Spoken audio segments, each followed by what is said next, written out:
Speaking Myanmar, Lessons for English-Speaking Learners, Sentence Structure, and Parts of Speech.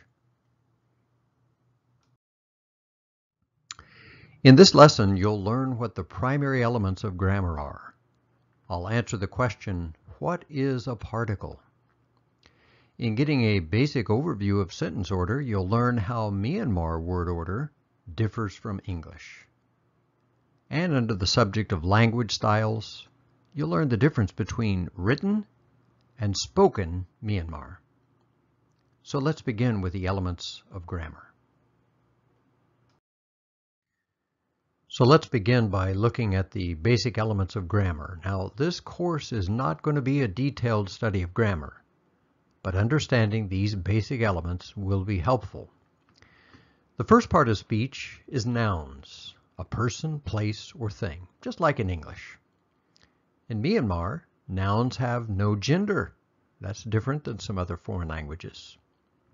Now, pronouns are the words used in place of a noun, words like you, it, them. Pronouns also have no gender with the exception of the pronoun for I, me, or we. Question words like who, what, and where are considered to be pronouns. We'll cover that in another lesson. Now, adjectives are words that are used to describe someone or something. An adjective for a person might be the word tall or beautiful or kind. Verbs are the words that describe an action, a condition, or occurrence. Again, something we're familiar with. And the good news about verbs is they're not conjugated. For instance, learning how to say, I am going, she is going, they are going, is a lot easier in Myanmar. The root verb remains the same, no matter who's speaking, the number involved, or even the tense. That's all handled with the use of a part of grammar called particles. I'll talk about that in just a minute. Adverbs are the words used to describe how something is being done. For instance, he walks quickly. They carefully look. She regularly visits. It also includes the question words when and how.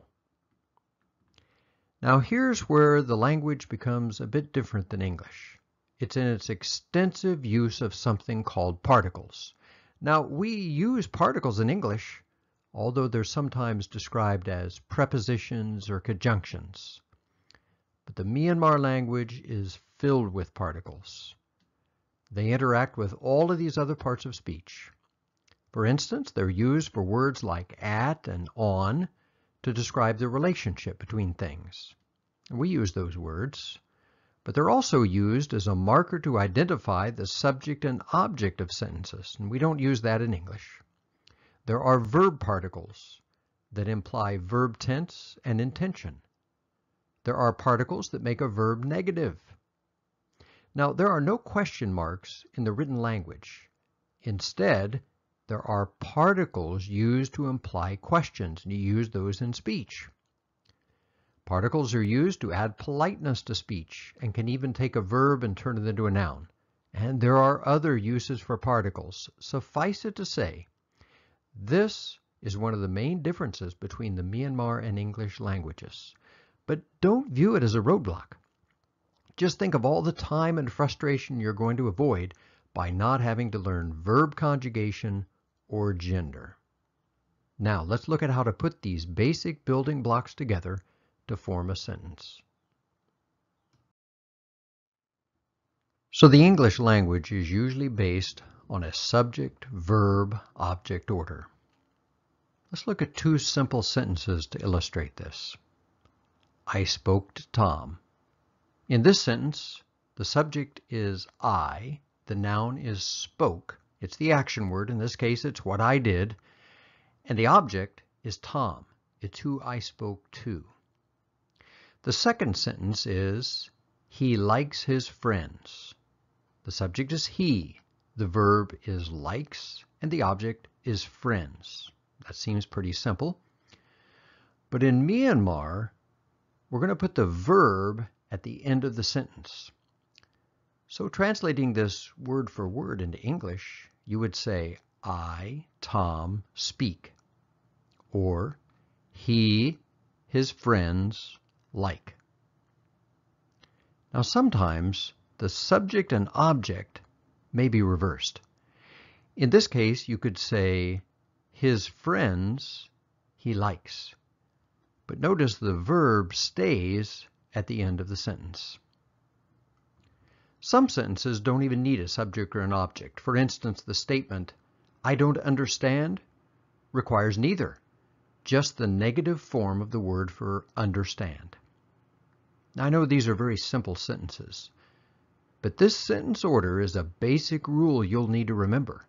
And as an English speaker, it'll take some time to adjust to this kind of word order.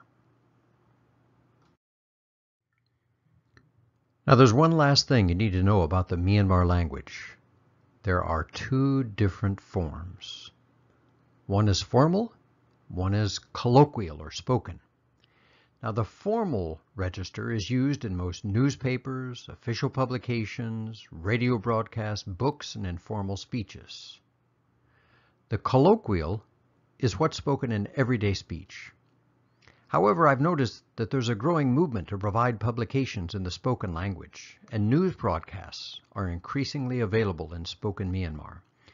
The main difference in the two forms is that the particles are different. But remember, that's a big part of grammatical structure. Nouns and verbs remain mostly the same. But since this is a course designed to help you speak Myanmar, I'm only going to focus on the spoken form of the language. Now let's do a brief review. In this lesson, you learned the main elements of grammar. Very similar to English, there are nouns, pronouns, and adjectives. There are also verbs and adverbs. However, in Myanmar, the use of particles is extensive. Since the nouns and verbs fill the same role as in English, learning them just becomes a matter of memorization. Particles are the part of speech that will take you some time to understand, and we're going to spend a considerable amount of time in this course helping you understand how to use them. As you learn how to use particles, it'll really help you understand the grammar of the language and how to compose sentences. Speaking of which, you also learned that the order of sentences is different than in English. For simple sentences, the order is subject, object, verb, or sometimes object, subject, verb. But the main point to remember is that the verb always comes at the end of the statement. Lastly, I discussed the two different registers or forms of the Myanmar language. But we're only going to concentrate on learning the spoken. And that wraps up this lesson.